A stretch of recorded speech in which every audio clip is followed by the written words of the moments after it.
दिल्ली में जो तब्दीली आई, आपने देख लिया कि एक ताकतवर को कमजोरों के आगे झुकना पड़ा। आपने देख लिया कि एक मजलूम को अल्लाह ने जालिम पर कामयाबी दे दी। दुनिया ने देख लिया कि अल्लाह ने कमजोरों को ताकतवर पर कामयाबी दे दी। इंशाअल्लाह ताला आने वाला वक्त बताएगा कि हम गालिब रहेंगे। इंशाअल्लाह ताला हम कामयाबी हासिल करेंगे और हम अपनी आवाज को उत्तर प्रदेश के विधानसभा में भिजाएंगे।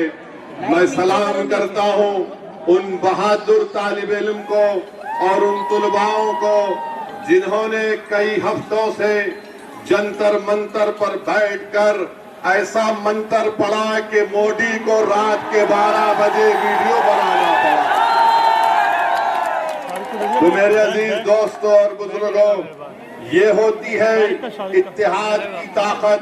और मैं उम्मीद करता हूं कि भारत में हमारी 65% आबादी की उम्र 35 साल से कम उम्र लोगों पर मुश्तमिल है।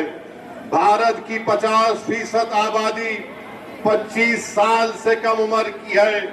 हमारी भी कोशिश यही होगी कि इंशाअल्लाह ताला उत्तर प्रदेश के आने वाले विधानसभा में नौजवानों को मजलिस इत्तेहादुल मुस्लिमीन अपना उम्मीदवार बनाएगी, ताकि वो जाकर आपकी बेबाक तरीके से आपकी नुमाइंदगी करेंगे।